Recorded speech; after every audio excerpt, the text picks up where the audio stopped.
సభ అన్న మాటకి అర్థం ఏమి అంటే కాంతితో తేజస్సుతో కూడుకున్నదై కొంతమంది వ్యక్తులు కూడేటటువంటి ప్రదేశానికి సభ అని పేరు. ఆ సభ యందు కొన్ని మర్యాదలు ఉంటాయి. ఆ సభ యందు కొంత కర్తవ్యత నిష్ఠతో వ్యవహరించవలసి ఉంటుంది. సభా మర్యాద అని ఒక మాట. సభ యందు ఎలా ప్రవర్తించాలో అలా ప్రవర్తించకపోతే వచ్చేటటువంటి శిక్ష ఏమి అంటే ఆయుర్దాయము క్షీణిస్తుంది. అందుకే సభాభ్య సభాపతిభ్యశ్చ వో నమో నమో అని రుద్రం. సభాపతి శివస్వరూపం. భీష్మాచార్యుల వారు స్వచ్ఛంద మరణం వరం కలిగినటువంటి మహానుభావుడు. అంతటి మహానుభావుడు కూడా మరణించడానికి కావలసిన హేతు ఎక్కడ పండింది అంటే సభాపర్వంలో పండింది.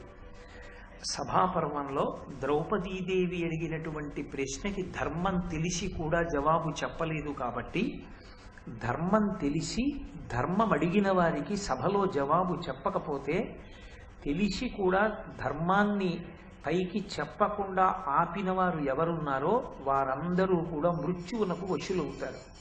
అంతటి స్వచ్ఛంద మరణ వరం ఉన్నటువంటి భీష్మాచార్యుల వారి శరీరం పడిపోవడానికి హేతువు కూడా సభాపర్వంలోనే వచ్చింది. అలాగే ద్రోణాచార్యుల వారు, అలాగే కృపాచార్యుల వారు, ఇంతమంది మహానుభావులైనప్పటికీ సభాపర్వమే వారి మృత్యువునకు హేతువై కూర్చుంది.